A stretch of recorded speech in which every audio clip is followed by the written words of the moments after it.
ঠান্ডা আবহাওয়া এসে যাবে,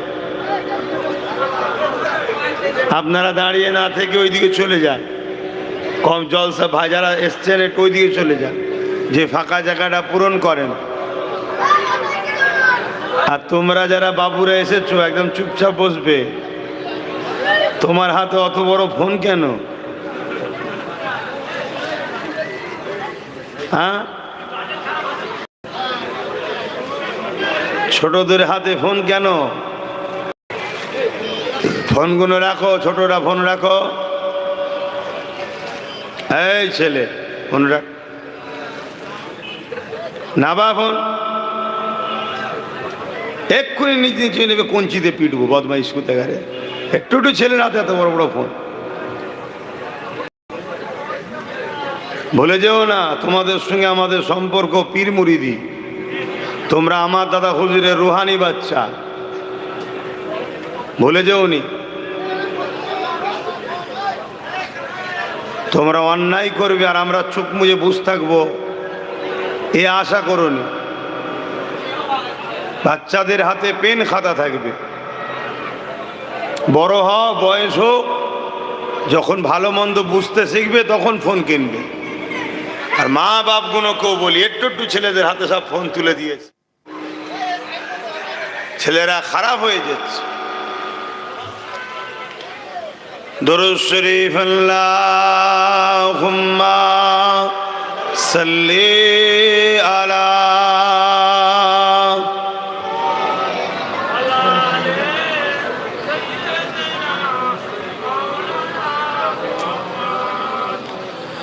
আউযু বিল্লাহি মিনাশ শাইতানির রাজীম।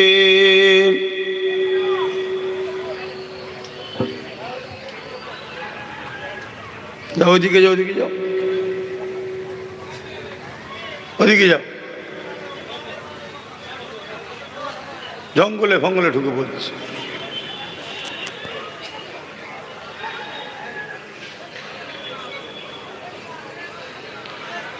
বিসমিল্লাহির রহমানির রহিম।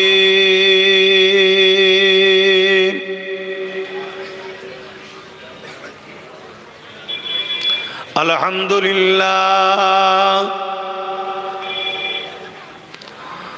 আলহামদুলিল্লাহি নাহমাদুহু ওয়া নাস্তাঈনুহু ওয়া নাস্তাগফিরুহু ওয়া নু'মিনু বিহি ওয়া নাতাওয়াক্কালু আলাইহি ওয়া নাউযু বিল্লাহি মিন শুরুরি আনফুসিনা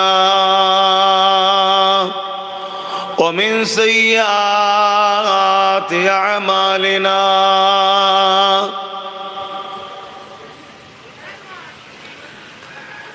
من يهدي الله فلا مضل له ومن يضلل فلا هادي له. ونشهد أن لا إله إلا الله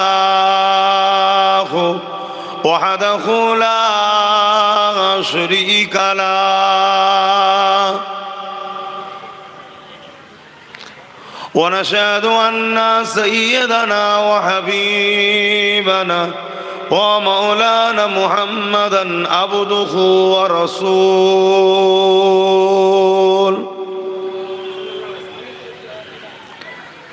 أما بعد فيا أيها الحاضرون رحمكم الله. قال الله تعالى في كلام المجيد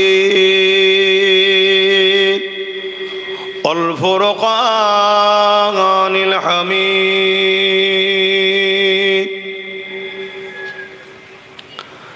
إن الله وملائكته يصلون على النبي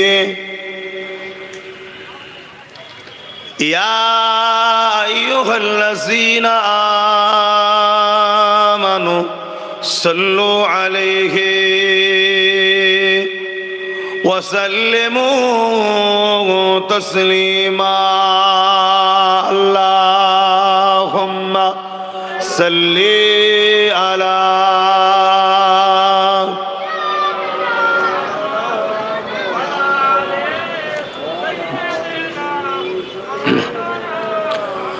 মহব্বতে পড়েন দরুদ? দরুদ তো পড়তে হবে, এটা তো আমাদের ইমানি দায়িত্ব। মুমিন মুসলমান দাবি করবেন দরুদ পড়বেন না, এটা তো মুনাফিকি করা হবে। আল্লাহ কোরআনে বলেছেন সল্লু, তোমরা দরুদ পড়ো। অতএব আপনি যেই হন, আমার নবীর উপরে দরুদ আপনাকে পড়তেই হবে যদি আপনি ঈমানদার দাবি করেন। কেন আল্লাহ ঈমানদারদের উদ্দেশ্য করে বলেছি, ইয়া আইয়ুহাল্লাযীনা আমানু, হে ঈমানদারেরা, সল্লু, তোমরা দরুদ পড়ো। দরুদ পড়তেই হবে। এতগুলো মানুষ বসে আছেন, এই শীতের সময় একটা শীত ঘুম থাকে, খাওয়া দাওয়া করে মানুষ একটু রেস্টে লায়। আর বেশিরভাগ এলাকায় তো চাষবাস, নাকি চাষ, সেই চাষবাস ছেড়ে দিয়ে খাওয়া দাওয়া করে একটু আরামের বিছানায় পিঠ না দিয়ে আপনাদের পীর ভাই এসেছে, পীর বাবাজি এসেছে, দিনী আলোচনার মাহফিল হবে, এই উদ্দেশ্যে যখন এসেই গেছেন একটু দরুদ পড়েন। আল্লাহ নবী বললেন, আমার উপরে যে একবার দরুদ পড়ে আল্লাহ খুশি তার উপরে 10টা রহমত নাজিল করে। জোরে বলুন সুবহানাল্লাহ। আল্লাহ তার 10টা গুনাহ মাফ করেন, 10টা মাকামকে আল্লাহ বাড়ান। এ দুনিয়া চিরস্থায়ী নয়, আজ আছি কাল নাই। আপনিও আজ আছেন, কালকে নাই। কখন কে চলে যাবে কোনো গ্যারান্টি নাই, সে যেই হোক। নবী আলাইহিস সালামরাও চলে গেছে, পীর পয়গম্বর ওলি গৌস কুদু আবদাল সবার ইন্তেকাল হবে, মৃত্যুর স্বাদ সবাইকেই আল্লাহ চাখাবে। অতএব চলে সবাইকে যেতে হবে, যাবার আগে প্রস্তুত হন। দরুদ আমাদের আখিরাতে কাজে লাগবে এবং দুনিয়াতেও আল্লাহ অভাব দূর করে। তা মহাব্বতে জবান খুলে দরুদ পড়েন, আল্লাহুম্মা সাল্লি আলা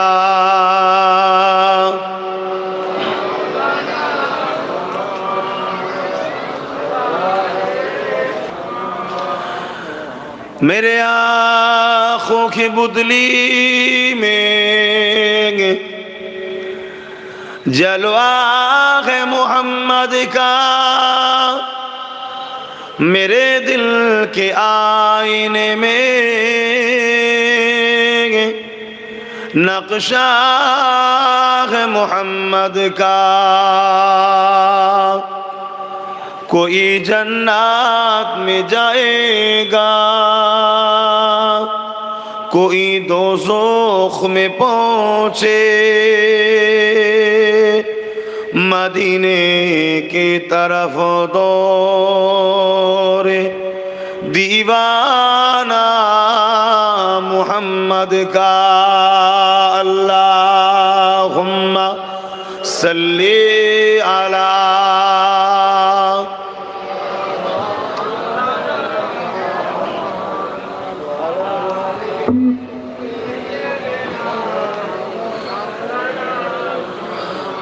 पैगंबरों का रोज़ा दिखा दे खुदाया, दरे मोदद से मिला दे खुदाया, शरबे मुहब्बत पिला दे खुदाया, पैगंबरों का रोज़ा दिखा दे खुदाया। अल्लाहुम्मा सल्ली अला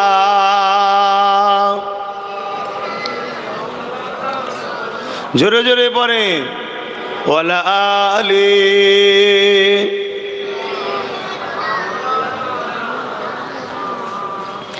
कलमे ला इलाहा ইল্লাল্লাহ লা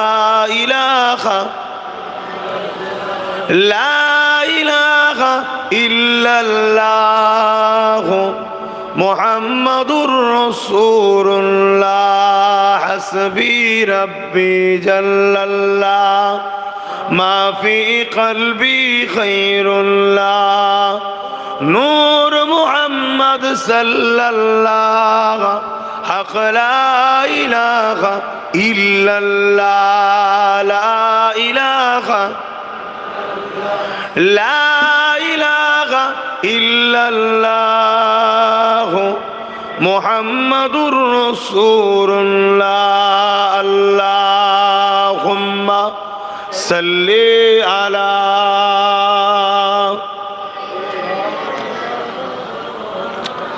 ওয়ালা আলি সাইয়্যিদিনা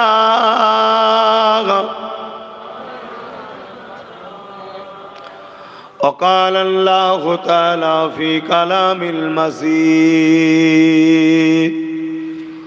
والفرقان الحميد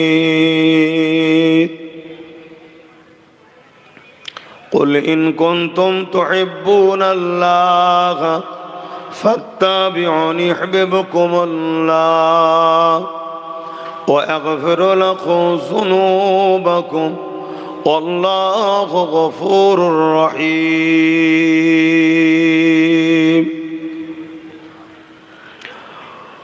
উপস্থিত আমার আব্বা জানেরা, আমার নওজোয়ান তরুণেরা, যুবকেরা, ছোট ছোট বাচ্চারা, উলামা হযরত, হাফিজে কোরআন, নামাজি, মুত্তাকি, পরহেজগার ইমাম সাহেবগণেরা, আল্লাহ দরবারে শুকরিয়া। আল্লাহ এরকম একটা সময়ের মধ্যে দিয়েও যেখানে সারা দুনিয়ায় অশান্তি, ফিতনা, ফাসাদ, রাহাজানি, লুট, খুন, খারাপি, দাঙ্গা, হিংসা, জেনা, ব্যভিচারী, রেপ, ফিতনা ভরে গেছে, এরকম একটা কঠিন পরিস্থিতির মধ্যে দিয়েও আল্লাহ আমাদেরকে কোরআন, সুন্নাহ, দ্বীন ইসলাম, জান্নাতের বাগানে আল্লাহ বসার তৌফিক দিয়েছেন। সকলে বলি আলহামদুলিল্লাহ। পাশাপাশি আরো শুকরিয়া আদায় করি, আল্লাহ আমাদেরকে এমন একটা নবীর উম্মাত করেছেন যিনাকে না বানালে কোনো কিছুই আল্লাহ বানাতেন না। আরো শুকরিয়া আদায় করি সর্বকালে সর্বশ্রেষ্ঠ আসমানি গ্রন্থ কোরআন শরীফকে আল্লাহ আমাদের জন্য গাইড বুক হিসাবে পাঠিয়েছেন। তাই সকলে একত্রিত হয়ে উচ্চ আওয়াজে জবান খুলে বলি আলহামদুলিল্লাহ।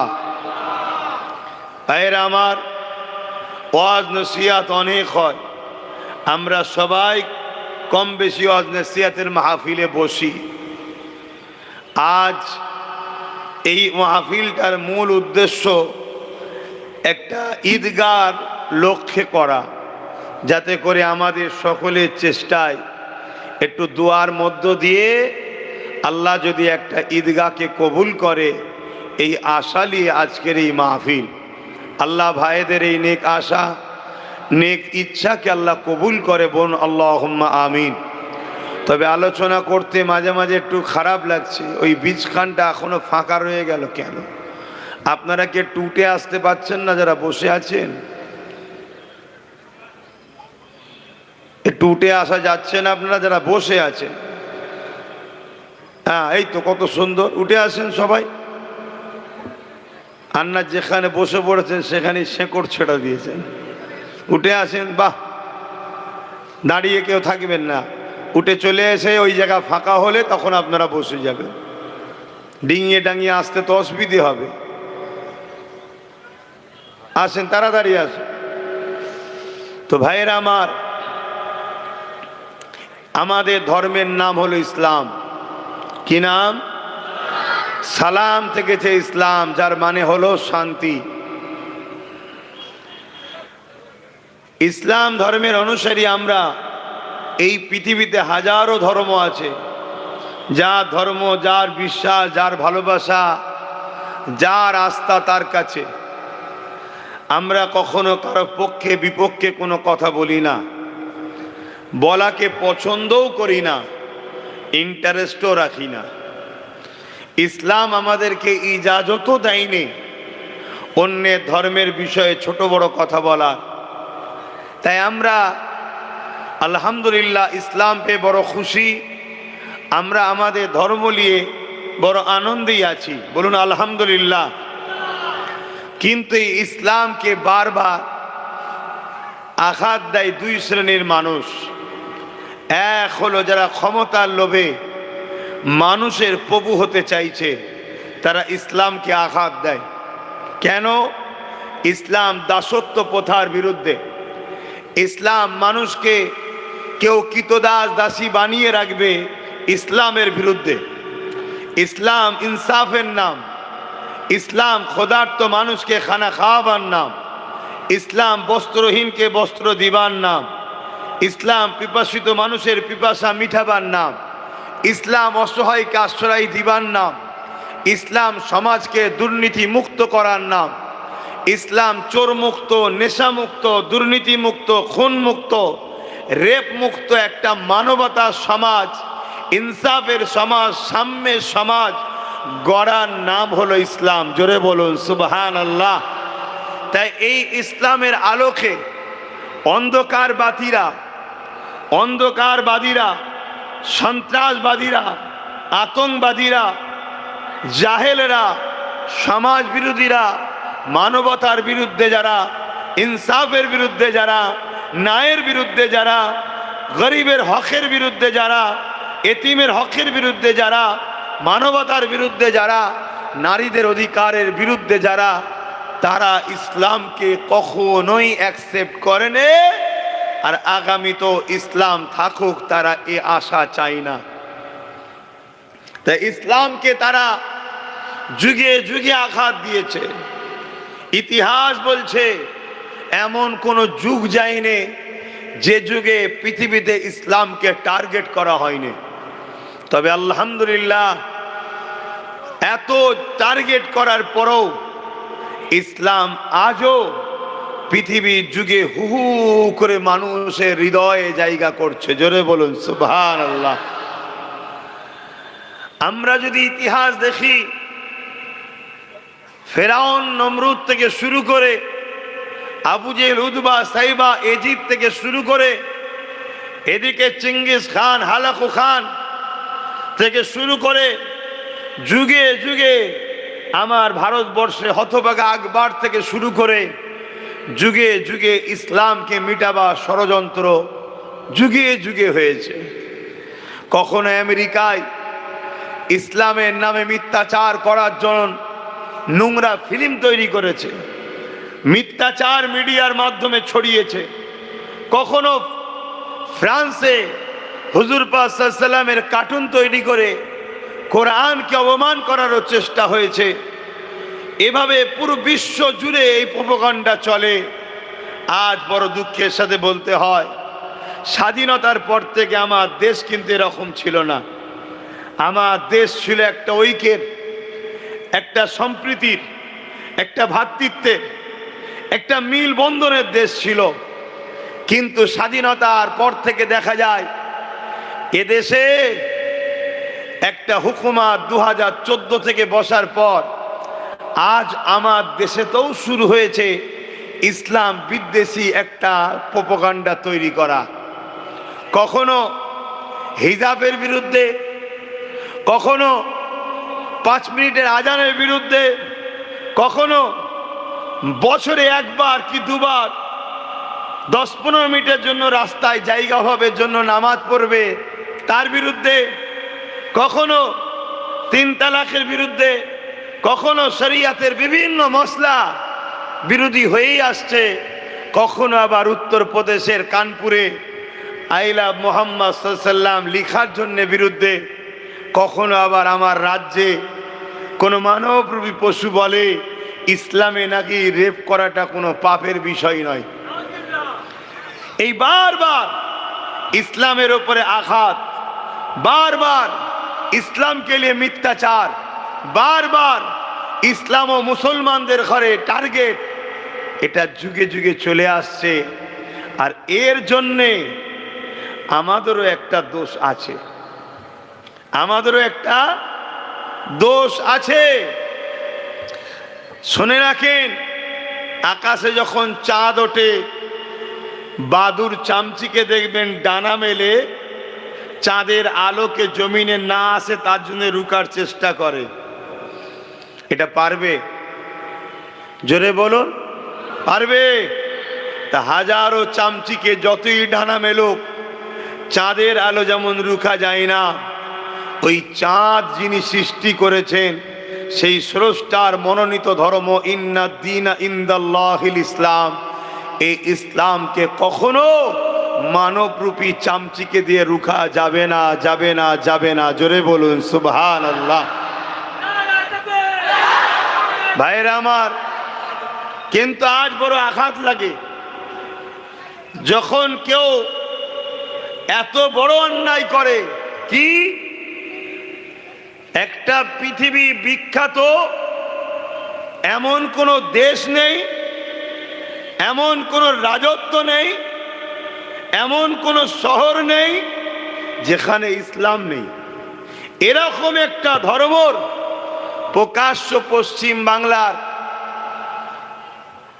ব্যারাকপুরের ভাটপাড়াতে কেউ যখন দাঁড়িয়ে বলে ইসলামে নাকি রেপ করাটা কোনো পাপের বিষয় নয়, দুঃখ লাগে এরকম মানবরূপী পশু পাগলাগারতে না থেকে, জেলখানায় না থেকে এখনো রাজ্য সরকারের প্রশাসনের পাহারায় ঘুরে বেড়াচ্ছে। এটা বড় দুঃখের বিষয় না হাসির বিষয়? বড় দুঃখ লাগে। আর এর জন্য দোষী আমার কম, আমার কমের দোষ আছে, আছে না নাই? আছে। কেন আমরা গাধাকে দিয়েছি রাজার পাট, গাধাকে দিয়েছি রাজার পাট চালাতে। গাধা তো বোঝেই না যে কোনটা ইনসাফ কোনটা বেইনসাফ, কোনটা ন্যায় কোনটা অন্যায়। গাধা বোঝেই না যে আমার পিঠে কি আছে, সে বইই চলেছে, তার গুরুত্ব কিন্তু সে বুঝতে পারছে না। এটা আমরা দোষ করেছি না করিনি? আমরা করেছি। আজকে আসুন, আপনাদের যখন পেয়েছি ইসলামে নারীদের কি অধিকার আছে এ বিষয়ে সংক্ষেপে একটু আলোচনা করব, তারপরে অন্যদিকে যদি সময় থাকে যাব। এবং আলোচনা করার আগে এই খোলা মঞ্চ থেকে এতগুলো সোশ্যাল মিডিয়ার মাধ্যমে এবং এতগুলো চোখের সামনে, এতগুলো কানের সামনে, আশা রাখছি আইবিও রয়েছেন তেনাদের সামনে, ওপেন চ্যালেঞ্জ দিচ্ছি, দুনিয়ায় যদি কোনো মায়ের বেটা থাকো ইসলামের মোকাবেলায় আসো। যে ইসলাম নারীকে যে সম্মান দিয়েছে তার মোকাবেলায় এসে বলো যে ইসলামের থেকে কেউ বেশি নারীকে মর্যাদা দিয়েছে। ওপেন চ্যালেঞ্জ দিচ্ছি, আসো। আমি এতগুলো মাজমার সামনে বলছি, এতগুলো সোশ্যাল মিডিয়ায় লাখো কোটি লোকের কাছে মেসেজ যাবে, হুজ্জতি নয়, আনারি নয়, পাওয়ারের জোর দেখিয়ে নয়, বাস্তবতার সাথে, শিক্ষার সাথে, কিতাবের সাথে, জ্ঞানের সাথে, মানবতার সাথে চ্যালেঞ্জে আসো। ইসলাম পৃথিবীতে নারীকে যে সম্মান দিয়েছে এর মোকাবেলায় একজন কেউ দাঁড়িয়ে বলো যে আমার দোকানে এমন আছে নিয়ম যে ইসলামের থেকে নারীকে বেশি মর্যাদা দিয়েছি আমরা। একটা কেউ আসো। যখন বাপ ঢিল ছুঁড়েছ পাটকেল তো খেতেই লাগে নাকি? কিন্তু দুঃখ আরেক জায়গায়, এত বড় অপদার্থ এই মানবরূপী পশুটার বিরুদ্ধে তথাকথিত মুসলিম নামধারী মুনাফেক নেতাদের ভূমিকাটা কি বলে? যারা মুসলিম নামধারী তথাকথিত নেতা, লিডার, মন্ত্রী আছে এদের ভূমিকা কি? কিছু ভূমিকা আছে, কিচ্ছু ভূমিকা নেই। এরা কি করবে? কোন একটা সরল প্রাণ সাধারণ গ্রাম্য মহিলা যখন বলবে যে অমুকের স্বামী নেই, তার নামে কেস করিয়ে নিরীহ মুসলমানটাকে জেল খাটাতে পারে, কিন্তু একটা এত বড় ইসলামের বিরুদ্ধে মিথ্যাচার করলো, এর বিরুদ্ধে কেস করে একে জেল খাটাবার সাহস এদের মধ্যে নাই। এই কথা বুঝছেন না, বোঝেন না? আজকে বড় দুঃখ, কোথায় যাচ্ছে সমাজ। মনে রেখে দিও, ইসলামকে নিয়ে পশ্চিমা মিডিয়ারা হাজারো ষড়যন্ত্র করেছিল, এতে ইসলামের কোনো যায় আসেনি। আমেরিকা চেয়েছিল ইসলামকে আমেরিকা থেকে মুছে দেবো, আমেরিকাতে ইসলামকে রাখবো না, তাই আমেরিকা ভিসা বন্ধ করে দিয়েছিল। জর্জ ডাব্লিউ বুশ আমেরিকাতে কোনো মুসলমানকে ভিসা দেয়নি, বন্ধ করে দিয়েছিল। কিন্তু মহান স্রষ্টা রব্বুল আলামিন আমেরিকা জর্জ ডাব্লিউ বুশের কন্যাকে ইসলাম কবুল করিয়ে কোরআনের হাফেজা বানিয়ে দিয়েছে।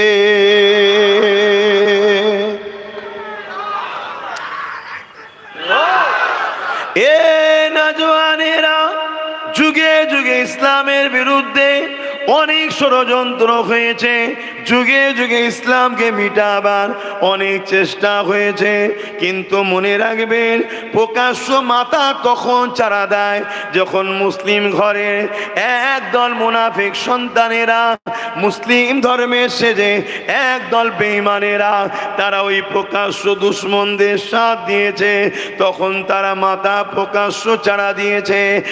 আজকেও প্রকাশ্য এরা মাথা চারা দিচ্ছে। কেন? মুসলমান ঘরে একদল মুসলিম ছেলে, নামধারী মুসলমান, যারা মূলত বেঈমানের খাতায় নাম লিখে দিয়ে এই ইসলাম বিদ্বেষীদেরকে প্রকাশ্য সহযোগিতা করছে। এই জন্য এরা সাহস পেয়ে গেছে, তাই আজকে শুনতে হচ্ছে ইসলামের আখি রেপ করাটা কোনো পাপ নয়। এ যুবকেরা, ইসলামে কেউ যদি রেপ করে তার জন্য শাস্তি হলো অর্ধেক গলা পর্যন্ত পুঁতে দিয়ে তাকে পাথর মেরে মেরে মেরে মেরে তাকে হত্যা করে দিতে হবে। কিন্তু আমরা কি দেখছি, আমার দেশেতে প্রতিদিন পেপার খুললে একটা না একটা বেটি রেপ হয়ে যাচ্ছে। সে হতে পারে মুসলমানের বেটি, হতে পারে সে হিন্দুর বেটি, হতে পারে সে আদিবাসীর বেটি।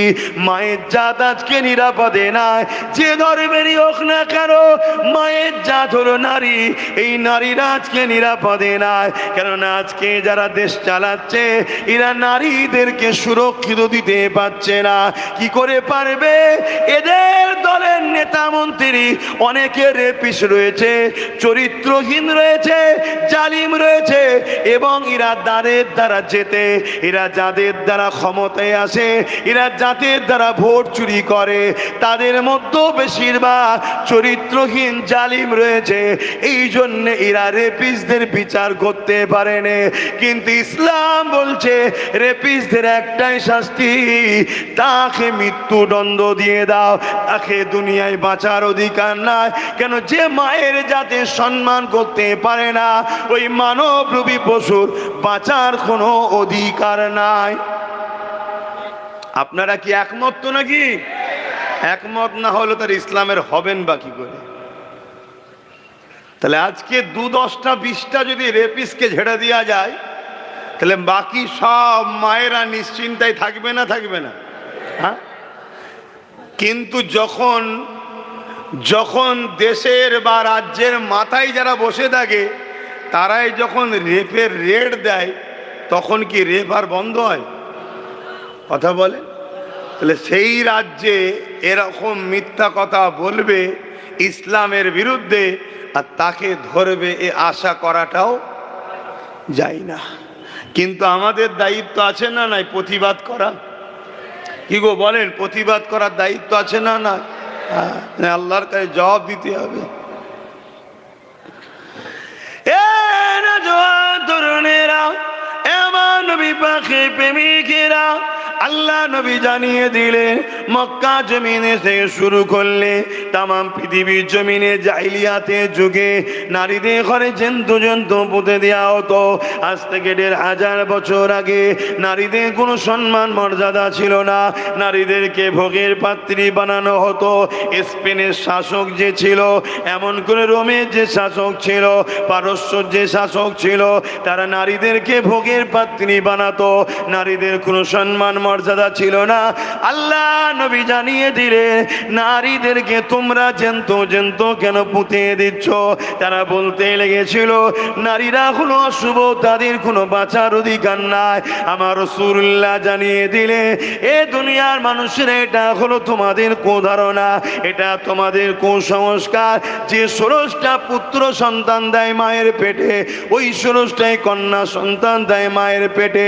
নারী আর পুরুষ এই দুটোরই দুনিয়া জমিনে দরকার আছে। এই দুজনের মিলনের বিনিময়ে দুনিয়া জমিনে মানুষ্য জাতির বিকাশ ঘটবে। এটা মহান স্রষ্টা সৃষ্টি। তাই নারী অশুভ নয়। আমি রাসূলুল্লাহ জানিয়ে দিই, ইসলাম জানিয়ে দিচ্ছে, আমার রাসূল জানিয়ে দিল, যে ঘরেতে প্রথম কন্যা সন্তান হবে, এর মানে ওই বাবাকে, ওই আব্বাকে আল্লাহ পাক জান্নাতে সংবাদ দেয়। আরো জোরে বলুন সুবহান।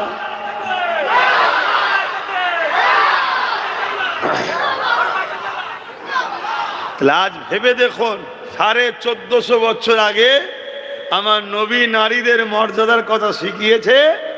১৪৫০ বছর পর কাশীপুরে ঈদগাহ উপলক্ষ করে মাহফিলে বসে এতগুলো পুরুষ নারীর মাকামের কথা শুনে খুশিতে সুবহানাল্লাহ বলছে। জোরে বলুন সুবহানাল্লাহ।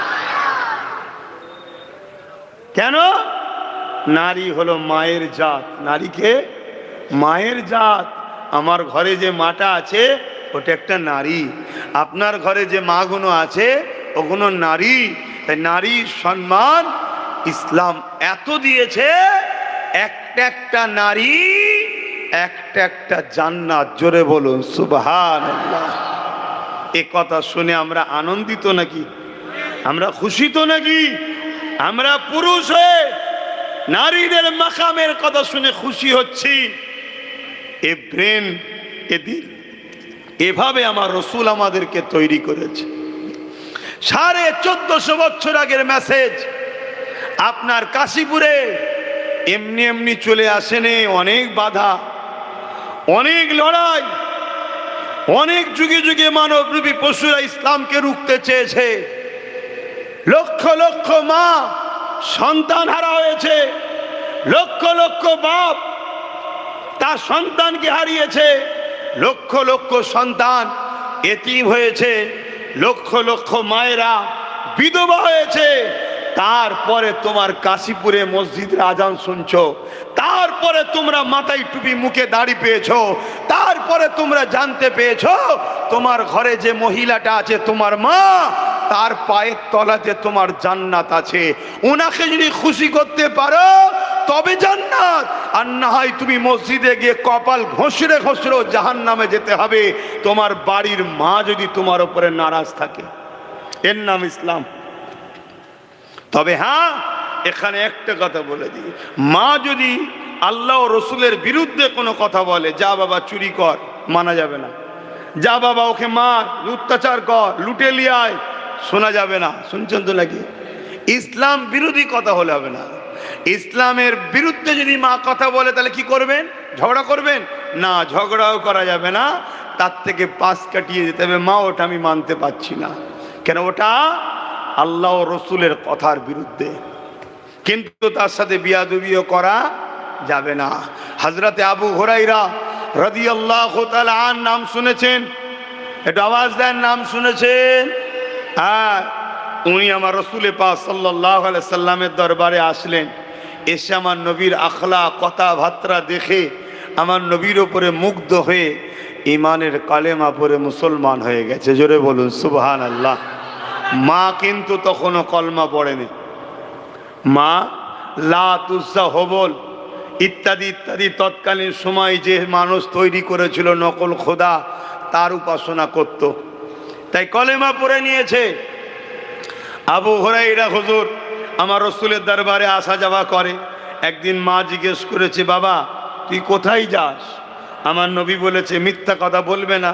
তাই আবু হুরায়রা চিন্তা করছে, রসুল তো বলেছে মিথ্যা কথা বলা ইসলামে নিষেধ। ইসলাম মিথ্যা কথা বলা কি নিষেধ? আমরা এটা মানি?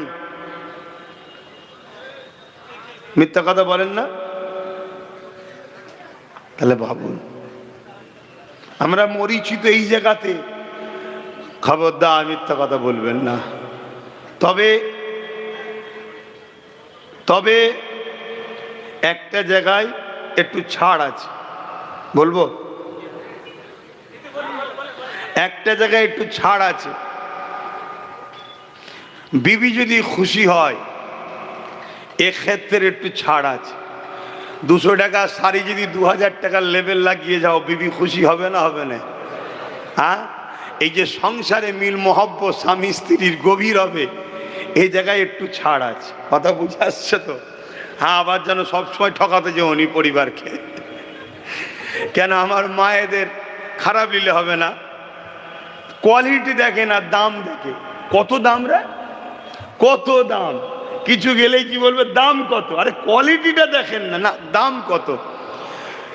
অনেকে আছে স্টিকার তুলে দেয়, যেটার দাম 2000 সেইটাই 500 টাকার স্টিকার মেরে দেয়। আর এই যেটার দাম 500 টাকা সেটাই 2000-এর স্টিকার মেরে দেয়। আর যেটা 2000 দাম সেটাই 500 টাকার স্টিকার মেরে দেয়। দিয়ে দুটো সামনে দাও, ঠিক দামটা দেখে দেখবে 2000-এরটাই নেবে। শুনছেন না শোনেননি? দোকানে আসার সময় আবার স্টিকার চেঞ্জ করে দেয়। লাও, যাকে এটা খুশি আনন্দের জন্য বললাম। মনে রাখবে, ইসলাম বলছে দুটো জায়গায় টাকা খরচ করলে সব থেকে বেশি নেকি। নাম্বার 1 কি? মসজিদ, মাদ্রাসা। নাম্বার 1 হলো বাপ মার পিছনে কেউ যদি অর্থ খরচ করে, এটা সব থেকে নেকির কাজ। জোরে বলুন সুবহানাল্লাহ। নাম্বার 2 হলো নিজের স্ত্রী ও সন্তানদের পিছনে কেউ যদি অর্থ খরচ করে, এটা আল্লাহর কাছে বড় প্রিয়। এর নেকি আল্লাহ অন্য জায়গায় দান খরচের থেকে বেশি দেয়। জোরে বলুন সুবহানাল্লাহ। আমরা বাজারে সব জায়গায় টাকা খরচ করি নাম কামাবার জন্যে, আর পরিবার শখ করলে দিতে চাই না। এটা অন্যায়, এটা জুলুম, এটা উচিত নয়। অন্য 10 জায়গায় দিচ্ছেন, নেকির জন্য দেন। স্ত্রীর পিছনে খরচ করলে আরো বেশি নেকি হয়। জোরে বলুন সুবহানাল্লাহ। আসেন, ইসলাম নারীদেরকে কি সম্মান দিয়েছে। আল্লাহ নবী দরবারে একটা ব্যক্তি চলে আসলো, ইয়া রাসূলুল্লাহ, হাবিবাল্লাহ, ইসলামের সব থেকে আমার উপরে কার হক বেশি? আল্লাহ নবী বললেন তোমার মায়ের, তারপরে কার তোমার মায়ের, তারপরে কার তোমার মায়ের, তারপরে কার তোমার বাপের। এ যুবকেরা, তরুণেরা, বাপেরা, আল্লাহ নবী মায়ের জাত নারীদের হক 3 গুণ দিয়েছে, পুরুষের তারপরে দিয়েছে। তাহলে নারীদের সম্মান ইসলাম কত দিয়েছে? এ যুবকেরা, তরুণেরা, আল্লাহ নবী আরো জানিয়ে দিলে, কোন বাপের যদি 1, 2, 3টে পর পর 3টে কন্যা সন্তান হয়, ওই বাপ যদি 3টে কন্যা সন্তানকে লালন পালন করে বিবাহটা দিয়ে দিতে পারে, ওই 3 কন্যার বাবা আর আমি রাসূলুল্লাহ, আল্লাহ নবী 2টো আঙুলকে তুলে দেখিয়েছে, যেমন পাশাপাশি রয়েছে এই 3 কন্যার বাবা আর আমি রাসূলুল্লাহ আল্লাহর জান্নাতে পাশাপাশি থাকিব। আরো জোরে বলুন সুবহান। তাহলে নারীর মর্যাদা কত! কোন বাপ যদি 3টে কন্যা সন্তান হয় তার, আর ওই 3টে কন্যাকে বাপ ভালোবেসে আদর করে লালন পালন করে পড়াশোনা করিয়ে বড় করে তার যদি বিবাহ দিয়ে দিতে পারে, আল্লাহ রসুল বলছে পাশাপাশি আমার সাথে জান্নাতে থাকবে। বললেন না সুবহানাল্লাহ? তাহলে সেই নারীকে ইসলাম কখনো অপমান অপদস্থ করতে পারে না। আর যে নারীকে অপমান অপদস্থ করে, আর সে ইসলামের মধ্যে থাকতেও পারে না। অতএব বাপ, কিন্তু আমার মায়ের জাতেদের বলবো, নিজের সন্তানদের ঘরে তিনটে শিক্ষা অবশ্যই দেবেন। আল্লাহ রসুল বলেছেন প্রত্যেকটা মা বাপের দায়িত্ব সন্তানকে তিনটে শিক্ষা দেওয়া। নাম্বার 1 নবীর প্রেম, নাম্বার 2 আহলে রসুলদের প্রেম, নাম্বার 3 কোরআনের শিক্ষা। এই 3 শিক্ষা দিবার পর আপনি আপনার বাচ্চাকে জেনারেল লাইনে পড়ান, ডাক্তার বানান, উকিল বানান, ডিএম বানান, আইএস বানান, আইপিএস বানান, পুলিশ বানান, জজ বানান, নেতা বানান, যা খুশি বানান। এই 3 শিক্ষা যদি থাকে, আপনার ছেলে কখনো জালিম হবে না, চরিত্রহীন হবে না, ঘুষখোর হবে না, কখনো জালিম হতে পারে না। কেন? যার দিলে রসুলের মোহাব্বত থাকে, তার মধ্যে ঈমান আছে। ঈমানদার কখনো জালিম হতে পারে না, আর জালিম কখনো ঈমানদার হতে পারে না। এটা মাথার মধ্যে ঢুকে লাও। যে জুলুম করে, তার নাম যদি আব্দুর রহমান, আব্দুল খাদেক, আব্দুল সত্তার, আব্দুল্লাহ যাই হোক না কেন, হয়তো মুসলিম ঘরে জন্মও নিয়েছে, কিন্তু মনে রেখে দেবে, জালিম কখনো মুসলমান ঈমানদার হতে পারে না, আর ঈমানদার কখনো জালিম হতে, জোরে বলেন, হতে পারে না। ইসলাম জুলুমকে মিটাবার নাম। ইসলাম জুলুম মিটাবার নাম, জুলুম করার নাম ইসলাম নয়। তাহলে আজকে যারা জুলুম করবে, সে যদি মুসলিম দাবিদার হয়, সে যদি নামাজিও পড়ে, হাজিও পড়ে, হজও করে, রোজাদারও হয়, জেনে রেখে দিও ইসলাম থেকে বেরিয়ে গেছে। এর সঙ্গে ইসলামের কোনো কানেকশন নেই, কোনো সম্পর্ক নেই। কারণ ইসলাম কারো বাপের মন করা ধর্ম নয়। ইসলাম আমেনা লালের কথা মতো চলতে হবে। জোরে বলুন সুবহানাল্লাহ। আমার নবী পাক সাল্লাল্লাহু আলাইহি ওয়াসাল্লাম এই দুনিয়ার বুক থেকে জুলুমকে মিটিয়েছে, সন্ত্রাসকে মিটিয়েছে, হিংসাকে মিটিয়েছে, দাঙ্গাকে মিটিয়েছে, অত্যাচারকে মিটিয়েছে, দাসত্ব প্রথাকে বন্ধ করেছে, মানুষকে আজাদ করিয়েছে। এই কাজ করতে গিয়ে আল্লাহ নবীকে কত জুলুমের শিকার হতে হয়েছে। এমনও দিন গেছে আল্লাহ নবী পাহাড়ে মাসকে মাস পাহাড়ে থাকতে হয়েছে।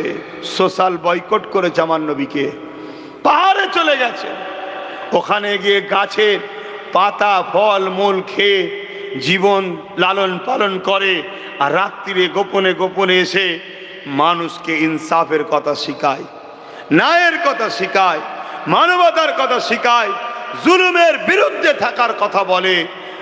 আজ যদি কোনো মুসলিম দাবি করে জুলুম করে, সে কখনো মুসলমান হতে, জোরে বলুন, পারে না। মনে রাখবেন, আমার রসুল পাক সাল্লাল্লাহু আলাইহি ওয়াসাল্লাম তিনি এই জুলুমের বিরুদ্ধে কথা বলার দরুন তৎকালীন সময় যারা শাসক ছিল, আবু জেহেল, উতবা, সাইবা, আবুল আহাব, উমাইয়া, এরা আমার রসুল পাক সাল্লাল্লাহু আলাইহি সাল্লামের জন্য কুয়া পর্যন্ত খুঁড়েছে। আমার নবীকে এই কুয়াতে ফেলে মাটি চাপা দিয়ে মেরে দেবে, কিন্তু আল্লাহর মর্জি, আবু জেহেলি ওই কুয়ার মধ্যে এসে পড়ে গেছে, কেউ তুলতে পারছে না। যত রশি বাড়ায় সেই কম পড়ে যায়। আমার রসুল পাক সাল্লাল্লাহু আলাইহি সাল্লামকে ডাকা হলো। আল্লাহ নবী বললেন, চাচা এখানে কুয়ায় কি ব্যাপার, কি ব্যাপার এখানে? না, আমি তোমাকে ফেলার জন্য কুয়া খুঁড়েছিলাম, আমি পড়ে গেছি। আল্লাহ নবীকে আবু জেহেল বলতে লেগেছে, আমাকে উঠাও এখান থেকে, আমি তোমার কথা মেনে নেব, আমাকে উঠাও। আল্লাহ নবী হাত বাড়ালেন, আবু জেহেল হাত পেয়ে গেল, আল্লাহ নবী টেনে তুললেন। উঠার পরে যতজন মানুষ ছিল সবাই রাসূলুল্লাহর হাতে হাত দিয়ে কলেমা বলল, কিন্তু আবু জেহেল বলল, মুহাম্মদ তুমি কত বড় জাদুকর, নাউজুবিল্লাহ। কেন? কপাল ফাটা, পরিবর্তন হলো না। হিদায়েত আল্লাহর পক্ষ থেকে যদি কারো কপালে না থাকে, সে যখন বুঝতে পারবে যে আমার পায়ের তলার মাটি সরে যাচ্ছে, আমাকে মিটিয়ে দিবার প্ল্যান চলছে, তারপরেও কিন্তু সে পরিবর্তন হতে পারবে না। কেন? তার কপালে যদি আল্লাহ হিদায়েত না রাখে। কথা শুনছেন? কিন্তু আমাদের ডিউটি খুলে আপনাদেরকে শোনাতে হবে হক কথাটা। যদি শোনার পরেও দুটো মানুষ পরিবর্তন কপালে থাকে, তার মধ্যে একটা হালচাল শুরু হবে, সে পরিবর্তন হয়ে যাবে।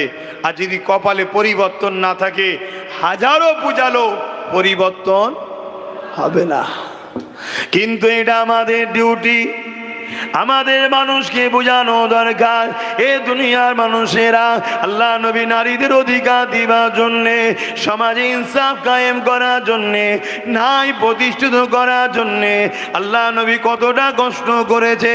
যখন মক্কার মানুষেরা আমার নবী পাকের কথা আর মানছে না, আল্লাহ নবীর কথা শুনছে না, নবী পাককে জানে মেরে দিবার পরিকল্পনা করেছে। দারুন নাদুয়াতে বসে মিটিং হয়েছে, আমার রাসূলুল্লাহকে শহীদ করে দেবে, আমার নবী পাককে জানে মেরে দেবে। এ যুবকেরা, আমার নবী পাক তখন মক্কা জমিন থেকে ওই তায়েফের জমিনে গেল। তায়েফের মানুষকে দ্বীনের কথা শোনাবে, ইনসাফের কথা শোনাবে, ইনসানিয়াতের কথা শোনাবে, মানবতার কথা শোনাবে, ন্যায়ের কথা শোনাবে। তায়েফের দিকে আল্লাহ নবী যখন রওনা দিয়েছে, মক্কা সন্ত্রাসীরা, মক্কার জালিম নেতারা তায়েফের নেতাদের কাছে দূত পাঠিয়ে দিল।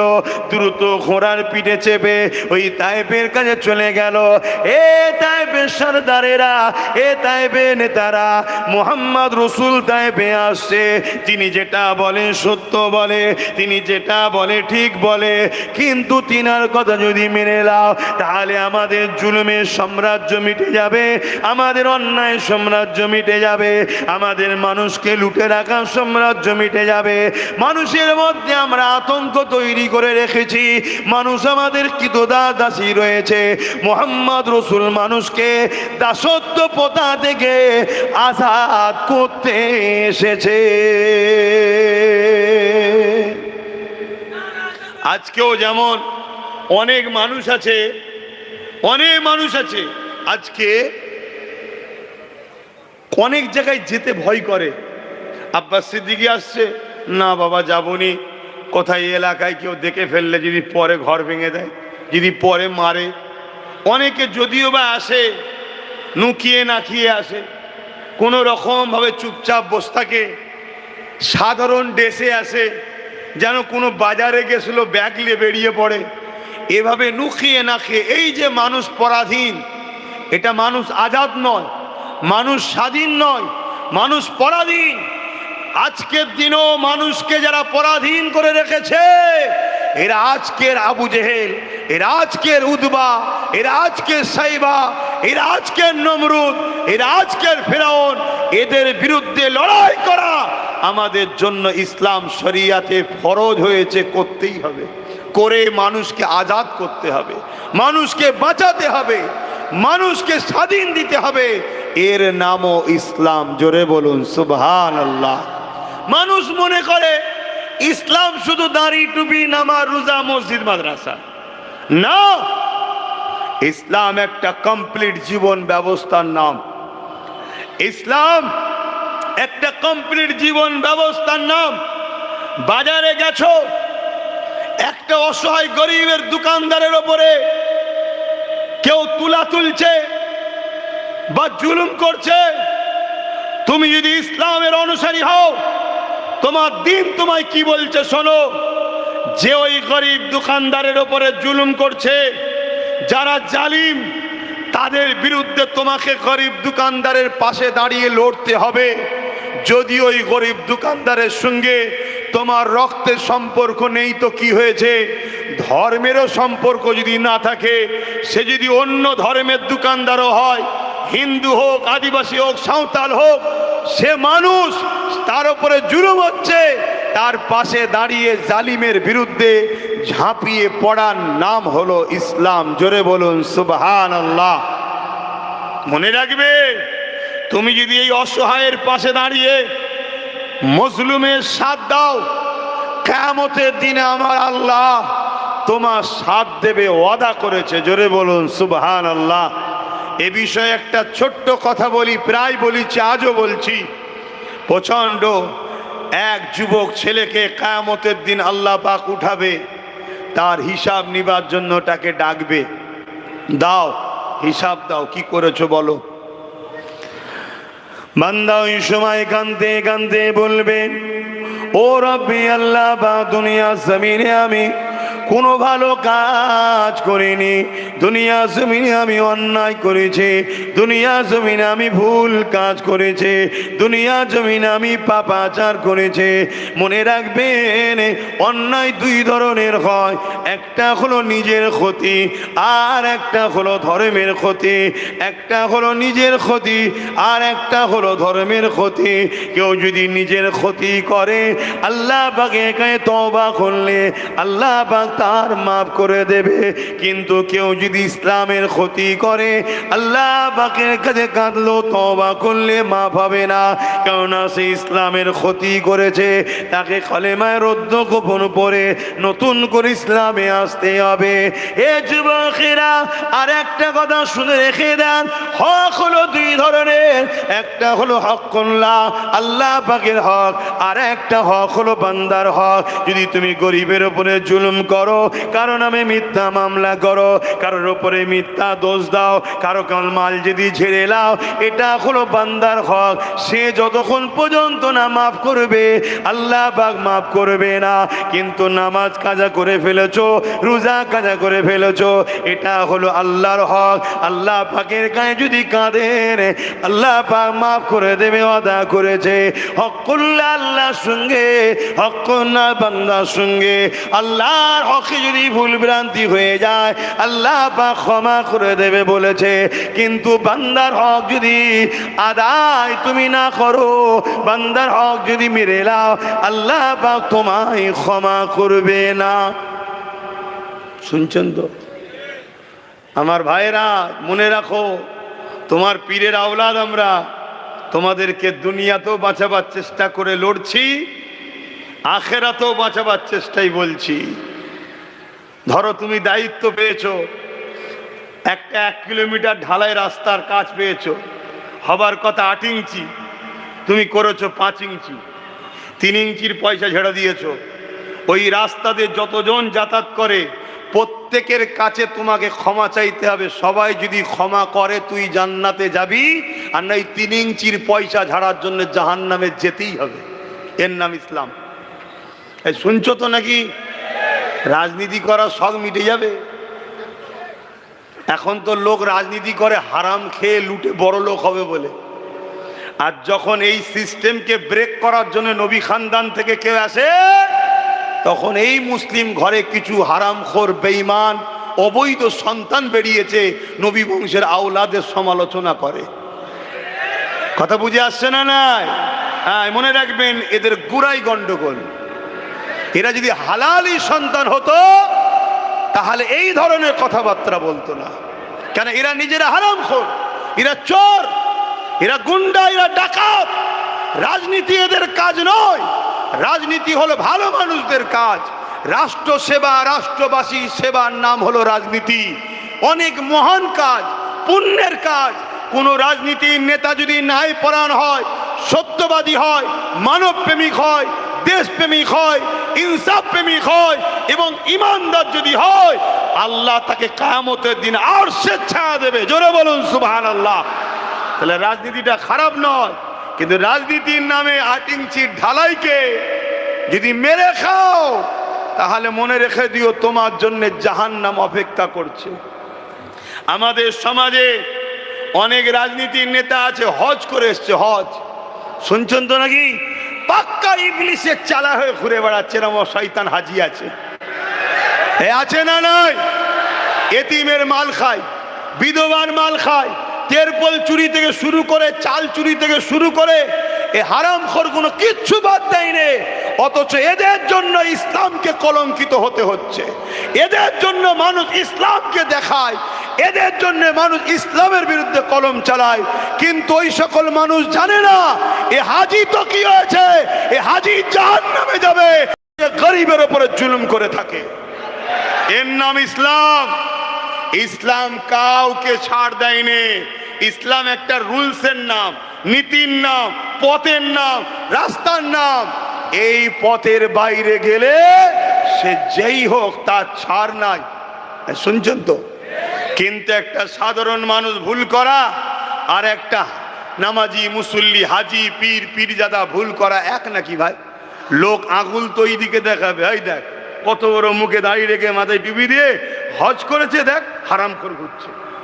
তাহলে কোথায় গেল? হজকে টানছে। এ কথা বুঝে আসছে না? নয়। অতএব বাপ আপনাদেরকে বলবো, ইসলামকে মানুন, ইসলাম অনুযায়ী জিন্দেগি গড়ুন, ইসলাম অনুযায়ী চলুন। একটা হক নাস আর একটা কি হকুল্লাহ, আল্লাহর হক বান্দার হক। যদিও হজ না করে, আল্লাহর কাছে যদি কাঁদাকাঁদি করে তওবা করে, আল্লাহ বলেছে আমার হক আমি মাফ করে দেবো। জোরে বলুন সুবহানাল্লাহ। কিন্তু কোন গরিব মানুষ, নিরীহ মানুষ, অসহায় মানুষ তার ঘরের ছেলেকে মিথ্যা কেস দিয়েছে, শুনছেন? এরকম হয় না? হয় না? আর কেস হলে তো প্রশাসন বন্ধুদের নিরুপায়, শুনছেন না? শোনেন না?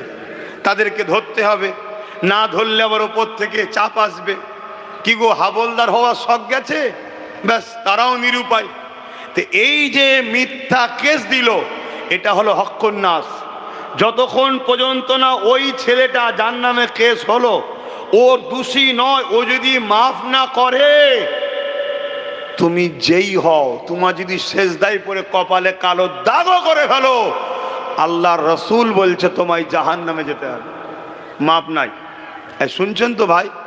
তাহলে তোমাদের ঘরেও বলে যাচ্ছি, শুধু আজ শুনলে হবে না, তোমরাও যদি কারোর উপরে জুলুম করো যে আমরা ভাইজানের সাথে আছি, না না, আল্লাহর দ্বীনের বিরুদ্ধে গেলে তোমাদেরকেও আল্লাহ ছাড়বে না।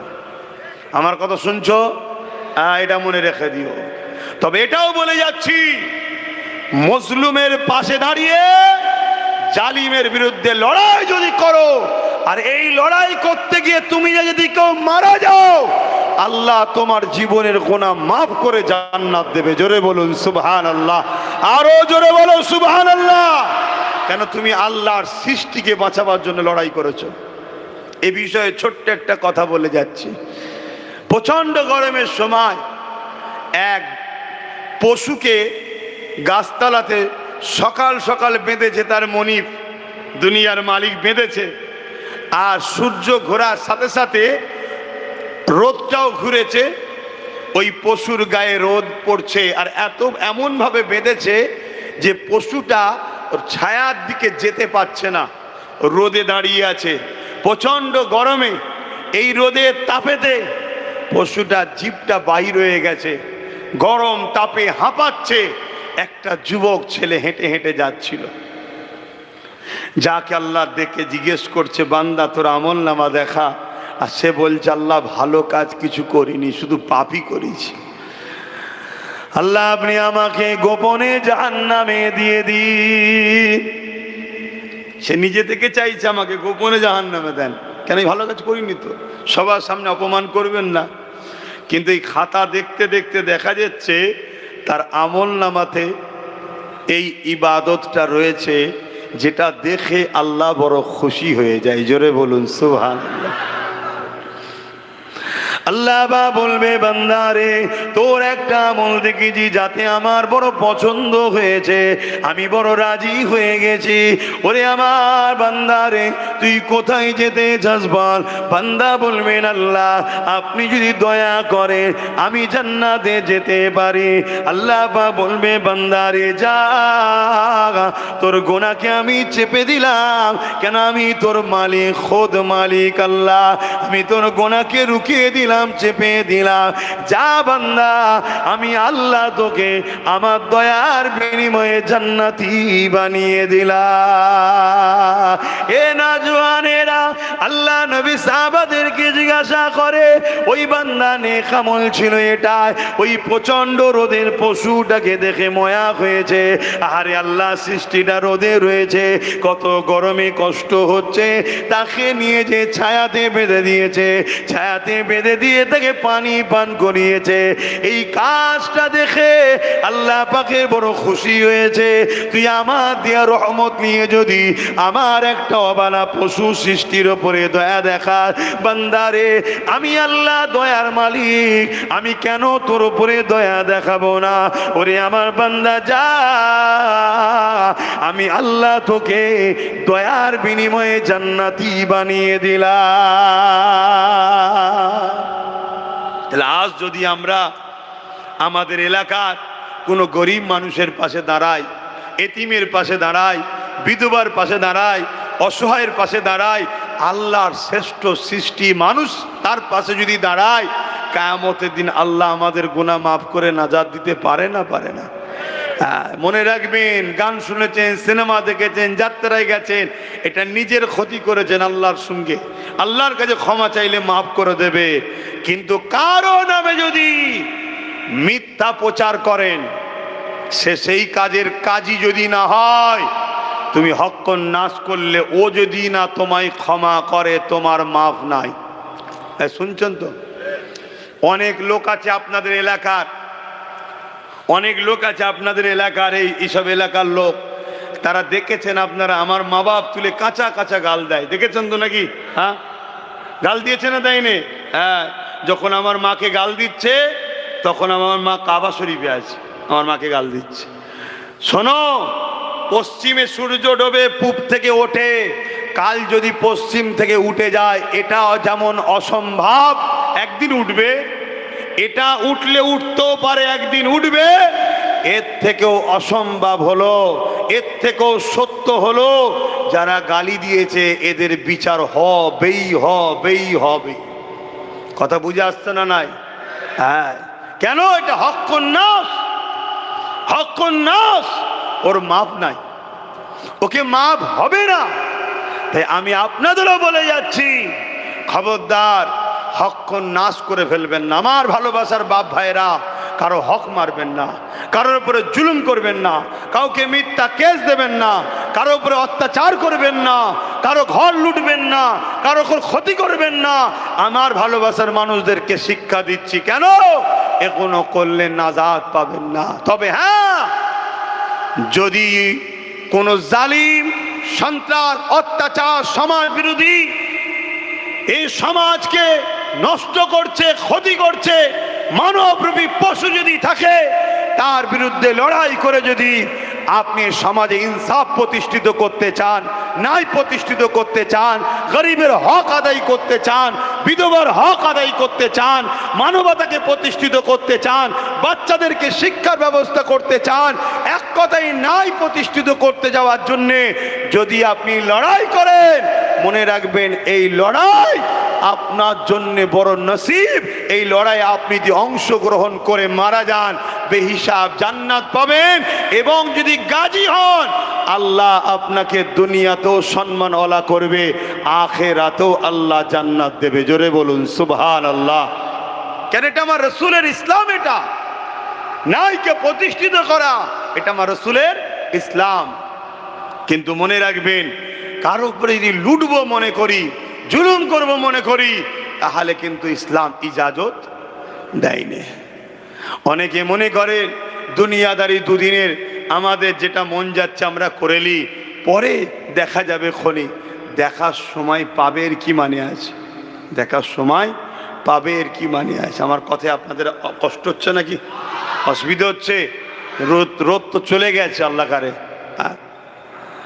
বাপেরা, আমার নবী পাক অনেক কষ্ট করেছে, আল্লাহ নবী যখন ন্যায়ের পক্ষে ছিলেন, ইনসাফের পক্ষে কথা বলতেছিলেন, মানবতার প্রচার করতেছিলেন, এ যুবকেরা তৎকালীন সময়ে শাসকরা কত অত্যাচার করেছিল।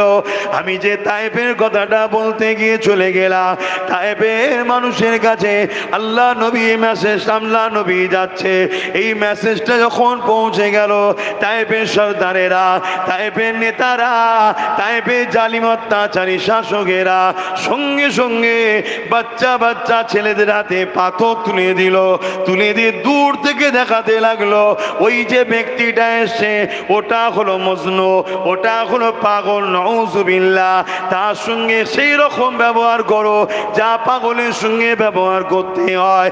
এ যুবকেরা, আল্লাহ নবী যখন তায়েফের দিকে আগিয়ে গেলে, তায়েফের বাচ্চারা ওই সময় সে আমার রাসূলুল্লাহ দিয়ে পাথর ছুঁড়তে লাগলো, আল্লাহ নবীর শরীরে লেগে রক্তাক্ত হতে লাগলো, আল্লাহ নবীর শরীরে রক্ত বেরোতে লাগলো। তায়েফের জমিনে নবী পাকের রক্ত জুতা মোবারক পর্যন্ত ভরে গেল, এত রক্ত বেরোতে লেগেছে। এ নওজওয়ানেরা, আজও তোমরা ন্যায়ের পক্ষে থাকলে, ইনসাফের পক্ষে থাকলে, মানবতার পক্ষে থাকলে, যদি তোমাদের ওপরে জুলুম হয়, ধৈর্য হারা হলে হবে না, মন খারাপ করলে হবে না। কারণ আমার নবী পাকের ওপরে কত জুলুম হয়েছে। আল্লাহ নবী গরিবের পক্ষে ছিল, এতিমের পক্ষে ছিল, বিধবার পক্ষে ছিল, মানবতার পক্ষে ছিল। তাই তৎকালীন সময় জালিমরা আমার নবী পাকের ওপরে কত জুলুম করেছে। এই পাথরের আঘাত লাগতে লাগতে লাগতে আল্লাহ নবী এমন করে তায়েফের জমিনে অজ্ঞান হয়ে পড়ে যায়। সেই সময় বড় বড় নেতা লিডাররা গিয়ে সে দেখে, নাকে হাত দিয়ে দেখছে আল্লাহ নবী বেঁচে আছে না মরে গেছে। এ যুবক, একটা বার মনে রেখে দিও গো, আমার নবী পাক আমাদেরকে কত ভালোবাসে, সেই নবী আমার কত কষ্ট করেছে ইনসাফ তোমার আমার কাছে পৌঁছাবার জন্যে, নাই তোমার আমার কাছে পৌঁছাবার জন্যে। সেই নাকে হাত দিয়ে দেখতে লেগেছে আল্লাহ নবী বেঁচে আছে না মরে গেছে। তারা মনে করেছে রাসূল মারা গেছে। এই অবস্থায় নবী পাকের ওপরে আরো লাঠির বাড়ি আঘাত দিতে লেগেছে। এই সময় আল্লাহর আরশ কেঁপে উঠলো, ফেরেশতারাও কাঁদতে শুরু করলে, ও রাব্বি আল্লাহ পাক, আপনি এখনো ধৈর্য ধরে আছে, এখনো খামোশ হয়ে আছে, এখনো সবর করে আছে। আল্লাহ, আপনার হাবিবের উপরে কি জুলুম হচ্ছে আল্লাহ, আপনার হাবিবের উপরে কি অত্যাচার হচ্ছে আল্লাহ। আমার আল্লাহ পাক বলে দিলে, এ ফেরেশতারে তোমরা কি চাইছো? ওই সময় ফেরেশতারা বলতে লাগলে, ও রাব্বি আল্লাহ, তায়েফ যে জায়গাটা রয়েছে তার দুদিকে দুটো বড় বড় পাহাড় রয়েছে, ওই দুটো পাহাড়কে এক জায়গায় মিলিয়ে তায়েফবাসীকে চেপটে মেরে দেওয়া হোক।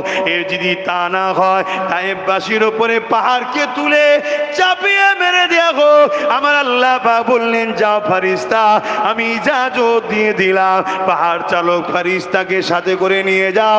যদি আমার ইজাজত রইল তাদেরকে পাহাড় চাপিয়ে মারতে পারো, বা দুটো পাহাড়কে এক জায়গায় করে পিষে মারতে পারো, আমার ইজাজত আমার পক্ষ থেকে রইল।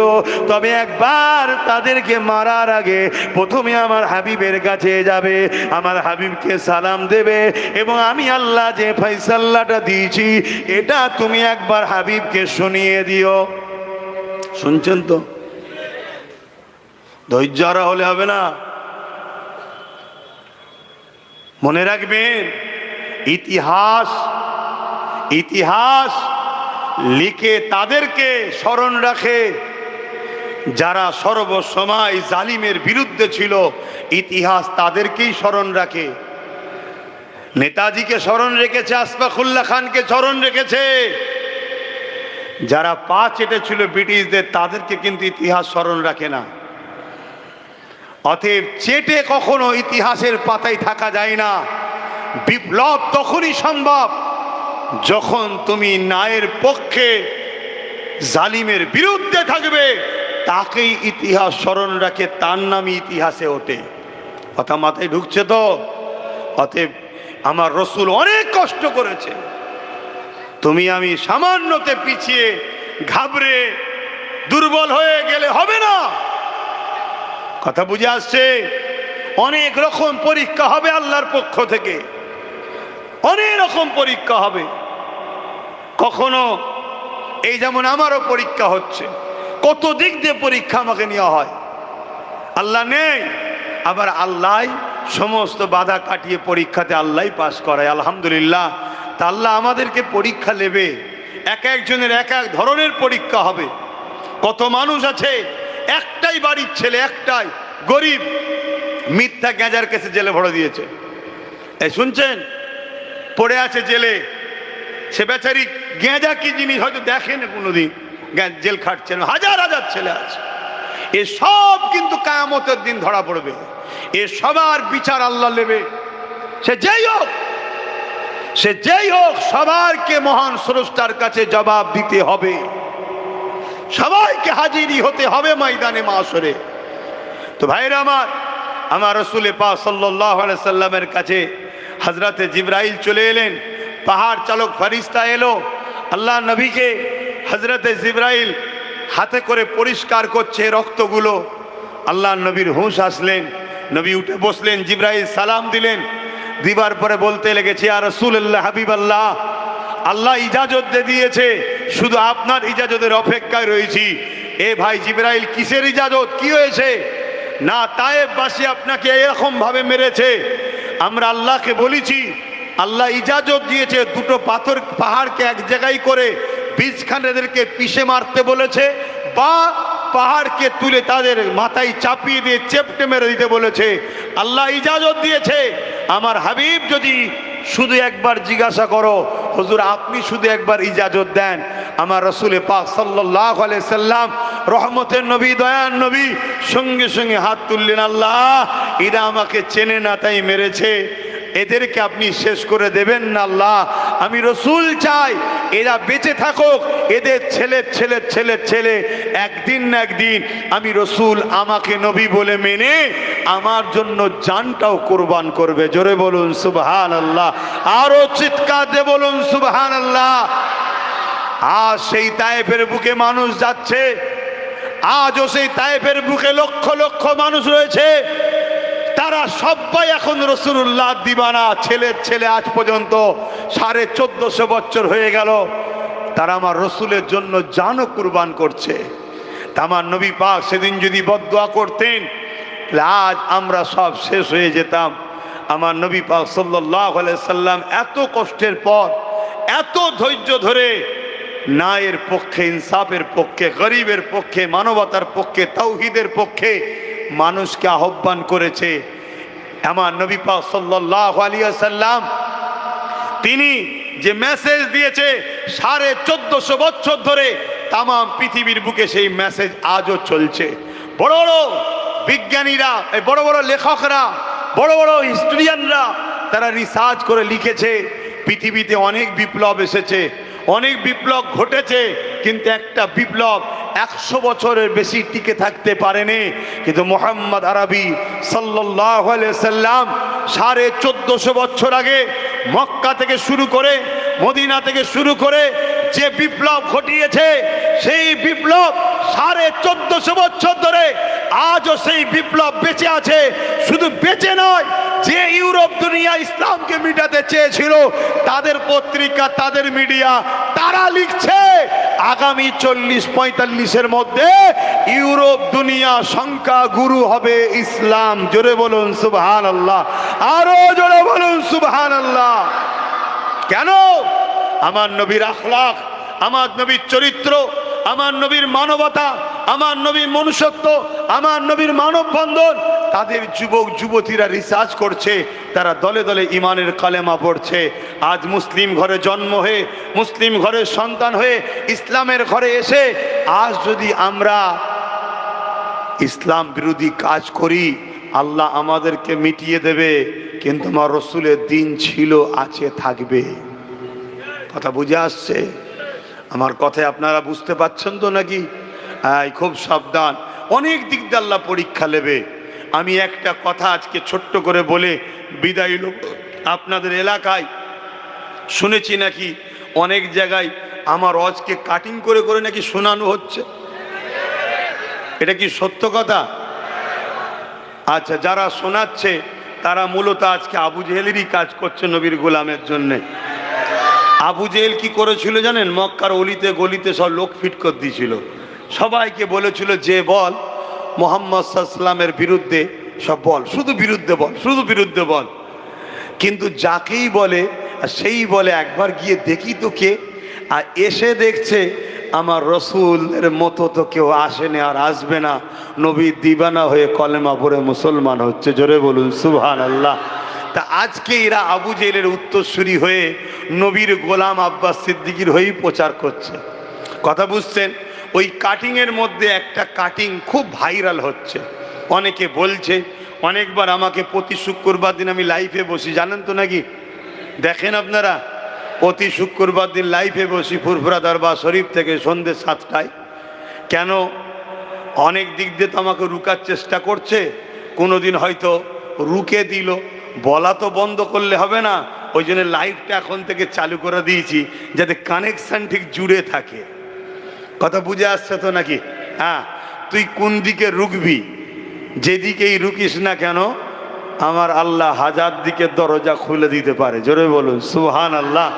তো এই জন্যে একটা প্রশ্ন প্রায় ওঠে, সেই প্রশ্নটা হচ্ছে এটাই যে আমি নাকি বলেছি যে টিএমসিকে ভোট দেওয়া হারাম। আপনারা শুনেছেন এই বক্তব্যটা? কে কে শুনেছেন একটু হাত তুলে দেখান। বাবা, এত লোক শুনে ফেলেছেন, হাত না বান। তো শুনে আমাকে খুব গালিগালাজি করেছেন তো নাকি? গাল দেননি কেন? অ্যাকচুয়ালি ঠিক এটা কাটিং করা জিনিস, হ্যাঁ এটা কাটিং করা জিনিস। এভাবে ঠিক আমি বলিনি, এর আগেও কিছু কথা আছে, পরেও কিছু কথা আছে। আপনাদের কি শোনার ইচ্ছা আছে পুরোটা? কারা শুনতে চান একটু হাত তুলে দেখান, হাত লম্বা করে তোলেন। সবাই শুনতে চাইছেন তো? হ্যাঁ, হাত না বান। তো যাই হোক, তাহলে আমার বলা উচিত সবাই যখন শুনতে চাইছে, কিন্তু আমার ঘাড়ে একটা দায়িত্বও রয়েছে। কথা বুঝে আসছে? সেই দায়িত্ব হলো এটাই, এখানে একটা ঈদগাহ হবে। কোথায়? রাস্তার ওপাশে একটা ঈদগাহ হবে। তা আপনারা এসেছেন, ঈদগাহ হওয়া দরকার আছে তো নাকি? কি দরকার আছে তো? আজকে কেন্দ্র সরকার ওয়াকাফ কালা কানুন করে মসজিদ, মাদ্রাসা, কবরস্থান, ঈদগাহ, খানকা সব লুটে নিতে চাইছে, তাই তো নাকি? হ্যাঁ, লুটে নিতে চাইছে। তাহলে সেই জায়গায় আমাদেরকে তো আরো বেশি করে বানাতে হবে, আরো বেশি করে বানাতে হবে। তাহলে ঈদগাহ আমরা তৈরি করব। এর জন্য আমার ভাইরা একটু বলেছে, আমি বেশি নয়, এখান থেকে 10টা মানুষের জন্য আশা করছি। 10টা মানুষ আছে এই মাহফিলে যে নাম লিখাবে, 5,000 করে টাকা দিতে পারবে ঈদগাহর জন্য। 10টা মানুষ। কে কে হাত তুলে দেখি, উঠে দাঁড়ান। পারবেন? এই ওর ফটো তুলছিস কেন? এক্ষুনি তো দালালগুলোকে খোঁজ করবে, যের কাছে টাকা আছে ঝেড়ে খেতে হবে। ওর ফটো তুলছি কেন? বস বাবা বস, তো উঠতে বলা ভুল হয়ে গেছে, তোকে বলে ভুল হয়ে গেছে। এই একটা রয়েছে। আর কে আছে? 10টা মানুষ। দ্বিতীয় নম্বর কে আছে? হে মুরব্বী, এক বাপ হাত তুলেছে। আল্লাহ কবুল করেন, বসেন। বইখানে যেতে হবে। হ্যাঁ লেখেন। 2টো। আর কে আছে? সেই হাত লাড়াচ্ছে কে? আর 5,000 টাকা কে আছে বলেন না, আমি গুনেলি। 2টো হয়েছে, ওখানে কেউ আছে নাকি? আমি 10টা মানুষ চাইলাম রে বাবা, একটু বলেন না তাড়াতাড়ি। এখানে একটাই, 3টে হয়েছে। একটু বলেন, তাড়াতাড়ি বলেন, কেন নামাজের ব্যাপার আছে আবার। 3টে। 4 নম্বরে কি আছে? 10টা মানুষ বললাম, 5,000 করে হচ্ছে না? হ্যাঁ, আপনারা কমসে কম 9টা মানুষ দেন। আপনাদের ঈদগাতে আমার বাচ্চাকেও শরিক করিয়ে রাখবো। আমার বাচ্চা আলিয়া ওসাদের নামে আমিও 5,000 টাকা দিয়ে যাবো ওখানে। কথা বুঝে আসছে? আজকে দিয়ে দেবো ইনশাল্লাহ। আছে তো অর্ধেক হাত মোটামুটি রয়েছে। বলেন, কথা বুঝে আসছে তো নাকি? কটা হলো? 3টে হয়েছে তো নাকি? 4 নম্বরে কে দেবেন 5,000 টাকা? একটু বলেন না। আপনারা কমসে কম 9 জন দেন, তারপরেরটা নেই আমি দেবো ওখানে। আর নেই? গরিব মানুষ নাকি সব? আলহাজ আবুল খায়ের মোল্লা, তিনিও 5,000। ওই একজন উঠেছে, দেখেন 5টা হয়ে গেছে। মারহাবা, নারে তাকবীর, নারে দিবে, নারে দিবে। আর 4টে কে আছে? আরে বাবা দে না বাবা, আমরা চেয়ে ছুঁয়ে করিবে বাবা। আমরা চেয়ে চুয়েই করি। আর কখনো যদি আল্লাহ দিন দেয়, ধর্ম করার জন্য রাজকোষের টাকা লাগাবো না। কই কই এই তো একজন মুরব্বী, আল্লাহ কবুল করে, মুনাল্লাহুম্মা আমিন। 6টা হয়েছে, আর 3টে দেন তাহলেই হয়ে যাবে, আর 3টে দেন তাহলেই হয়ে যাবে। আর কে আছে 3টের মধ্যে প্রথমে কে হাত তুলবেন? 3টের মধ্যে প্রথমে কে হাত তুলবেন? আর 3টে হবে না, 6টা হলো। হ্যাঁ বলেন বলেন, তাড়াতাড়ি বলেন। এসব চাঁদা তোলা জলসা লিই না। কই এই তোমার আমার এক মুরব্বী আব্বা 5,000 দেবে, সেখানে উঠেছিল একজন, তাই তো নাকি? কমিটির ছেলে কোনো সব, হ্যাঁ ওখানে 2জন রয়েছে, দেখেন পাশে পাশে। তাহলে 8টা হয়ে গেছে, আর 2টো, এই একটা তো আমি দেবো। আর একটা শেষ আল্লাহর বান্দা কে আছে? এই শেষ আল্লাহর বান্দা একটা কে আছে যে 5,000 টাকা দেবো? জলদি করে হাত তোলেন, নারে তাকবীর, নারে দেবে। ওই এক মুরব্বী আব্বা 5,000 টাকা দেবে। নূর মোহাম্মদ ঘরামি 5,000 টাকা, আল্লাহ কবুল করে, বোন আল্লাহুম্মা আমিন। যাক, আইজুল ঘরামি 5,000, আলহাজ এনাথ হাজি 5,000, আর একটা গোপন দান 5,000। এই 10টা ছাড়া এগুলো রয়েছে, আল্লাহ কবুল করেন। আর একটা গোপন দান আছে 20,000 টাকা, আল্লাহ কবুল করে, বোন আল্লাহুম্মা আমিন। বলেন আর কে আছে? ও আর কথা বলার সময় হবে না এসব, এই জন্যে সমস্যা। নওশাদটার জন্য আমি বিশাল ফাঁসা ফেঁসে গেছি ভাই, কথা বুঝে আসছে। এক তো ভাঙরে প্রচুর জলসা যায়, আমি নিতে পারিনি। কেন নিতে পারিনি? আমি ভাই একটু রাগী লোক, আমি ওসব কারো ধার ধরি না, কথা বুঝে আসছে। কে নেতা, কে কেতা, কে সিএম, কে পিএম, ওসব কারো ধার ধরিনি আমি, কথা বুঝে আসছে। এবারে আমার মনে এখানে এলে ভেবে ভেবে কথা বলতে হয়, কথা বুঝে আসছে। না হয় দেখা যাবে এবার ওকে কে ধরাধরি করবে, কথা বুঝে আসছে। এ সমস্যা হয়ে গেছে। তো না হয় আমি ঠোঁট কাটা লোক ভাই, তবে যেটাই বলি আল্লাহ রসুলের পক্ষে বলি, কথা বুঝে আসছে তো না? হ্যাঁ, যেটাই বলি আল্লাহ রসুলের পক্ষে বলি। অনেক দিন থেকে তো আমার পিছনে অনেকে লেগে আছে, আজ পর্যন্ত কেউ পেরেছে আমার সামনে এসে ডিবেটে বসতে? যদি আমি ভুল বলে থাকি, কেউ পেরেছে? কিছুদিন আগে কাউকে একটা লকআপ দিয়েছিলাম, তার পক্ষে অনেক দালাল মৌলী সাহেব বেরিয়েছিল, দেখেছেন না? তা কোনো মৌলী সাহেব পেয়েছিল ডাইরেক্ট আমার সঙ্গে ডিবেটে বসতে, যে চলো তোমার সঙ্গে চ্যালেঞ্জ করছি, তুমি কোরআন হাদিসের বিরুদ্ধে কথা বলছো? এই শুনছেন? আল্লাহ শকর আসেনি। কেন? আমি যাকে তাকে বলিনি, আমি যে যেটার লোক তাকে সেটাই বলি, কথা বুঝে আসছে? কেন? আল্লাহর কোরআন যাকে ঘোষণা দিয়েছে তার বিষয়ে তোমাকে বলতেই হবে, সমাজকে তো শিখাতে হবে। আমার ভক্ত মুরিদ অনুসারী, ভালোবাসার দাদা হুজুরের ভক্ত মুরিদ অনুসারীদেরকে তো জানাতে হবে। তো যাই হোক, একটা গোপন দান 30,000 টাকা, বলেন তাঁতি বলেন। 5,000 করে আরো 12 জন, আল্লাহ কবুল করে, বোন আল্লাহুম্মা আমিন। আচ্ছা, ছেলেদের ঘরে একটু ভেতরে পাঠাচ্ছি, যার যা খুশি একটু নগদ দিয়ে দেন, যার যা খুশি। অত তোলার সময় নেই, নামাজ পড়তে হবে, কথা বুঝে আসছে? দেন, যার যা দিয়ে দেন। আর একটুখানি ওই কথাটা একটু বলে দিয়ে যায়, যখন তুলিচ্ছে একটু বলে দিই নাকি, না অন্য দিন হবে? কেন আজকে আর সময় হবে, নামাজ পড়তে হবে, তাড়াহুড়ো করে বললে আবার বুঝতে না পারলে আর এক বিপদ হয়ে যাবে। হ্যাঁ, তাড়াতাড়ি যাও, লোক কই? এই মুরব্বী কি বলছে দেখো, যাও তাড়াতাড়ি দাও। দরুদ শরীফ আল্লাহুম্মা সাল্লি আলা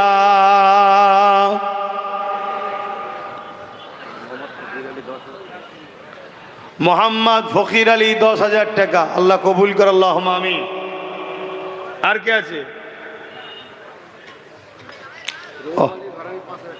রৌফ আলী ঘরামি 5,000 টাকা।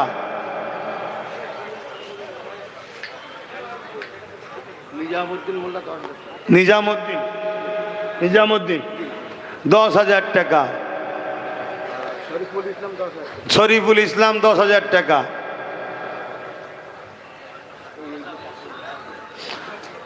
দাও তাড়াতাড়ি দাও। কি গো আমার ভাইয়েরা, দোয়া নিয়ে যাবে তো না আগেই চলে যাবে? নামাজ আমিও পড়বো, 20-25 মিনিট বাকি থাকতে আপনাদের ছেড়ে দেবো, নামাজ পড়ে নেবেন, সময় পাবেন। বলেন আর বলেন। ইসরাফিল মোল্লা 5,000, আল্লাহ কবুল করে, আল্লাহুম্মা আমিন। ভেতরে গেছে, ভাইরা দিচ্ছেন, আসেন একটু সালাম পড়ে লিয়া নবী সালাম।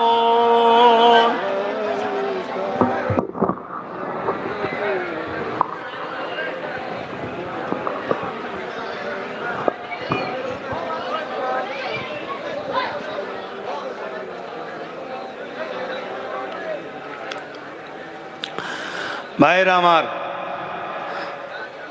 আমরা দাঁড়িয়ে সালাম দিই, শুনছেন? আমরা দাঁড়িয়ে সালাম দিই, কিন্তু কেউ যদি বসে সালাম দেয় তার বিরুদ্ধে আমাদের কোনো ফতোয়া নাই। কিন্তু আমাদের দাঁড়ানোর কেউ যদি বিরোধী করে তাহলে তার বিরুদ্ধে শরিয়াতের ফতোয়া আছে। এটা প্রেমের ব্যাপার, আদবের ব্যাপার, ভক্তির ব্যাপার। আসুন আমরা সকলে সালাম দেব। আর একটা ছোট্ট কথা, এই দাঁড়িয়ে দাঁড়িয়ে জিজ্ঞেস করছি, বলবো বড় ভাই হিসাবে জিজ্ঞেস করছি, আমার ছোট ভাই নওশাদ আপনাদের জিতিয়েছিলেন, সে আপনাদের সঙ্গে খারাপ ব্যবহার করে না তো? হাত তুলে বলুন, খারাপ ব্যবহার করে না তো? যদি কোনো রকম খারাপ ব্যবহার করে থাকে আমাকে বলবেন। কথা বুঝে আসছে? প্রতি শুক্রবার দিন থাকি, জানেন তো নাকি? প্রতি শুক্রবার দিন থাকি, দরবার শরীফে যাবেন, বলবেন। কেন? বড় ভাই হিসাবে দায়িত্ব, তার ছোট ভাই যদি ভুল করে তাকে শিক্ষা দেওয়া। তবে মনে রাখবেন, নবী বংশের আওলাদ, জবানার মুজাদ্দেদের খুন, এটুকু আশা রাখা যায়, চোর চিটিংবাজ গাদ্দার ধোঁকাবাজ হবে না। কথা বুঝে আসছে? এইটুকু আশা করা যায়। তারপরেও দোয়া করতে লাগে, আল্লাহ ওকে দুনিয়া আখেরাতের কামিয়াবি দেন। মানব প্রেমিক নাই প্রেমিক, সর্বধর্মের গরিব মানুষের সুখে দুঃখের সাথ দিবার জন্য আল্লাহ ওকে যেন রাজ ক্ষমতার আরও উঁচু মাকাম দান করে। বলুন আল্লাহুম্মা আমিন। আপনারা আমাকে সন্তানের মতো, ভাইয়ের মতো ভালোবাসেন? হাত তুলে সাক্ষী দেন। ভালোবাসেন? আমি আপনাদেরকে বলবো, একটা কথা ভাবাবো, সেই কথা হচ্ছে এটাই, এই সমাজে এত সবাই রয়েছে, কারো বিরুদ্ধে কেউ লাগে না, সবাই মিলে নওশাদ পিছনে লেগে আছে, কারণটা কি? এটা একটু ভাববেন। ওখানে পূর্ব মেদিনীপুরে শুভেন্দু অধিকারী দিন রাত সাম্প্রদায়িক কথা বলছে, দিন রাত জিহাদি বলছে। মমতাকে তো বলছে জিহাদিদের খালা, জিহাদিদের ফুপু, কি না বলছে, বলছে না বলে নে? তার বিধানসভাতে একের অধিক থানা করেছে, তার বিরুদ্ধে এত লাগে। এক কথা বলেন, এক কথা বলে।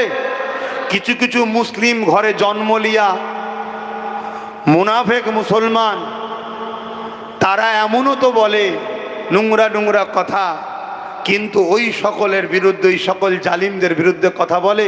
বলে না। ভাবুন, এর ভাবার পিছনে কারণটা আছে, ওটা আপনারা ভাববেন। কেন? আমি আব্বাস সিদ্দিকী, আমি এমনি এমনি একটা রাজনীতির দল খুলে দিয়ে নওশাদকে দায়িত্ব দিইনি। কি দরকার আছে আমার? কি করার দরকার ছিল? হ্যাঁ, অনেক কিছু চিন্তা করেছি, আল্লাহ বুঝিয়েছেন, আল্লাহর জানিয়েছেন। বেশি কথা খুলে বলছি না, অনেক কিছু বুঝেছি, সব কথা বলা যাবেও না। আগামী দিন যে কি ভয়ানক দিন আসছে গরিবদের ওপরে। কাদের ওপরে? গরিব। মুসলমান মার খাবে দুটো কারণে, এক মুসলমান হওয়ার জন্য আর এক গরিব হওয়ার জন্যে। আর মনে রেখে দিও, হিন্দু হোক, আদিবাসী হোক, সাঁওতাল হোক, এসসি হোক, এসটি হোক, ওবিসি হোক, মতুয়া হোক, গরিব হওয়ার জন্যে তারাও বিপদে আছে। অতএব অনেক কিছু বুঝে আমি তো এই লাইনে রয়েছি, এজন্যে নওশাদকে বুঝিয়ে বলেছিলাম, দেখ তুই ওই দিকটা যা। দেখ, আল্লাহর মর্জি, সে আমার কথা শুনে রাজি হয়েছিল। আপনারা তাকে সাথ দিয়েছিলেন, আল্লাহর দয়াতে সে জিতেছে। কথা বুঝে আসছে? আপনারা ওসিলা, তা আমার ভাই আশা রাখছি আপনাদের সঙ্গে খারাপ ব্যবহার করেনে, করবে না। যদিও মানুষ তো, আমি দরজা খুলে রাখছি, প্রতি জুম্মায় দরবারে বসে থাকি, আপনি আসবেন, আমাকে বলবেন, লিখিত দেবেন, জানাবেন, অবশ্যই আপনার পাশে দাঁড়াবো।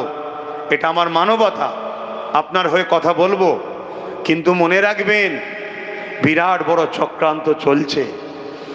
স্পেনের ইতিহাস আপনারা জানবেন, কিভাবে স্পেনে 800 বছরের রাজত্ব করা মুসলমান থাকার পরও পুরো স্পেন থেকে মুসলমানকে নিশ্চিহ্ন করে দিয়েছে। এই ইতিহাস পড়বেন। কিন্তু সময় আর নাই। আমি বড় ভাই হিসাবে ছোট ভাইয়ের একটু খোঁজ নিলাম। আপনারা কেউ বেজার হলেন? বাকি কে বেজার হচ্ছে ওটা তো জেনে লাভ নেই। আমার ভালোবাসার মানুষের সাথে আমার কথা বলার অধিকার আছে না নাই? যে আমার ভালোবাসার নয় সে তো আমার ভালো কাজেও খারাপ বলবে, ঠিক না? তার নিয়ে তো আমার ভেবেও লাভ নাই।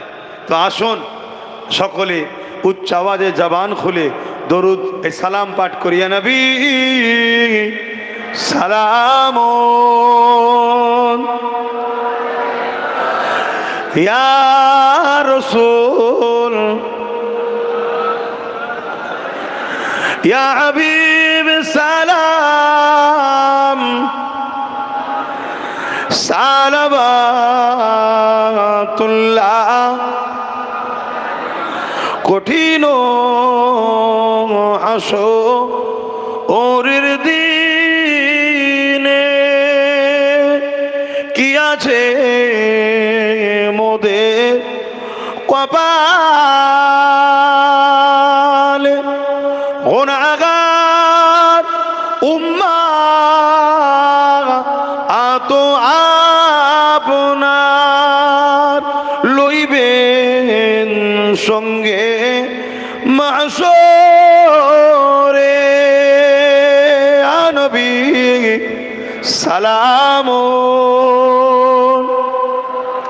ইয়া রাসূল ইয়া হাবিব সালাবাতুল্লাহ।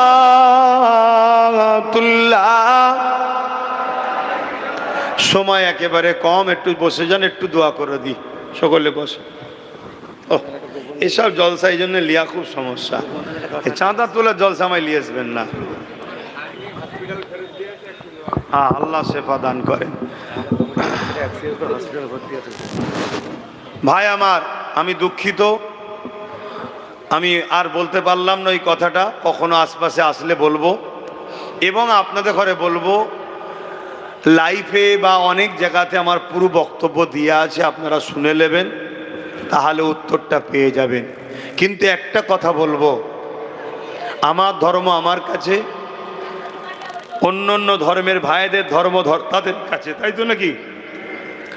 আমাদের ধর্মের যেমন ঈদুল আজহাতে আমরা কোরবানি দিই, পশু জবাই করি, এটা আমার ধর্মের নিয়ম, তাই তো নাকি? তো এই পশু, কোরবানির পশু সিন্নি বা তাবারুক, আমি কি অন্য ধর্মের মানুষকে খাওয়াতে পারবো?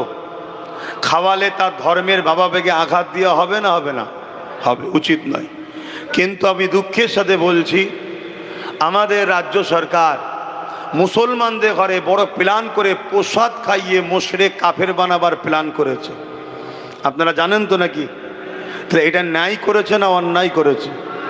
রসুল বলছেন, অন্যায় দেখলে হাত দিয়ে রোখো, হাতে যদি ক্ষমতা না থাকে মুখ দিয়ে প্রতিবাদ করো, নয় অন্তর থেকে ঘৃণা করো। অন্যায়কে যে সাথ দেয় সে ইসলাম থেকে বেরিয়ে যায়। এ কথা শুনছেন তো? মনে রাখবেন, একটা চক্রান্ত চলছে আমাদেরকে ইসলাম থেকে বার করে দিবার। রাজনীতির নেতাদের উচিত মানুষের রুজি রুটি, কাজ কারবার, শিক্ষা, চাকরি বাকরি নিয়ে ভাবা, তা না করে সেখানে ধর্মস্থান তৈরি করছে। তারপরেও চলো তর্কে যাচ্ছি না, আমাদেরও ট্যাক্সের টাকা রয়েছে, মুসলমানের টাকায় ধর্মস্থান তৈরি করে সেখানে তারা ধর্ম করবে কি করবে না সে তাদের ধর্মের বিষয়। আমি তারপরেও ইখতিলাফে যাচ্ছি না, তর্কে যাচ্ছি না। কিন্তু আমার ধর্মে যেটা হারাম, অবৈধ, নিষেধ, সেই জিনিস আপনি রেশনের মধ্যে খাইয়ে আমাদেরকে মুশরিক কাফের বানাতে চাইছেন, এ বিষয়ে কোনো আলেম উলামা প্রতিবাদ করেছে? কিন্তু আমার বিরুদ্ধে মুখ খোলার লোক অনেক আছে। তাহলে ভাবতে হবে এরা ভাড়াটিয়া কাজ করছে, এরা ভাড়াটিয়া কাজ করছে। আর এই জন্যে বলবো, এই সকল যারা করে বেড়ায় এদের থেকে সতর্ক সাবধান থাকুন। একজন ইমানদার হিসাবে, একজন দিনের প্রচারক হিসাবে আপনাদের কাছে কথাগুলো বলেছি। এটা কোনো জনসভা নয়, এটা কোনো পার্টির সভা নয়, এটা ধর্মসভায় কমের মানুষকে বাঁচাবার স্বার্থে গুটি কতক কথা বলেছি। কথা বুঝে আসছে? তবে আমি একটা প্রোগ্রাম করব ভাঙরে, কেন একটা বিষয় ভাঙরে আমাকে নিয়ে খুব চর্চা হচ্ছে। কথা বুঝে আসছে? একটা কথা নিয়ে আমি কোনো একটা জিনিস করব বলেছিলাম, সেটা নিয়ে খুব গুলোচ্ছে, তাই তো নাকি? আমার তো একটা, যারা গুলোচ্ছে তাদের হাজারটা দেখাবো খনি। কথা বুঝে আসছে? কিন্তু হাজারটা দেখি আমি এটা বলবো না যে আমি কেন করিনি, ওটা বলবো না, কিন্তু আমি কত জুলুমের শিকার হয়েছি সেটা আপনাদেরকে জানাবো। কথা বুঝে আসছে? তা সেই জন্যে একটা ভাঙরে বিরাট বড় একটা প্রোগ্রাম আমি করব। এখন তো রোজ দুটো তিনটে করে মাহফিল, আমি নিঃশ্বাস ফেলার টাইম পাচ্ছি নি, খাবার টাইম পাচ্ছি নি, ঘুমোবার টাইম পাচ্ছি নি। কথা বুঝে আসছে? এত ছুটোছুটি করতে হচ্ছে। তাহলে সেই জায়গায় আমার সময় যখন আসবে আমি আপনাদের কাছে একটা এলান করব, ভাঙরে একটা ডাকবো, খবর পেলে সেখানে একটু যাবেন তো নাকি? একটু বলুন, যাবেন তো? আমি চাই ভাঙরের প্রত্যেকটা বাপ, প্রত্যেকটা ভাই, প্রত্যেকটা মা, প্রত্যেকটা বোন যেন ওখানে সেদিন যায়, এবং যারা আমার সমালোচনা করছে সেদিন যেন ঘরের বসে সবার নজরটা ক্যামেরার সামনেই থাকুক। কথা বুঝে আসছে না? নাই সেই দিন একটা আলোচনা হবে, সেই দিন আমি সব কথা বলবো।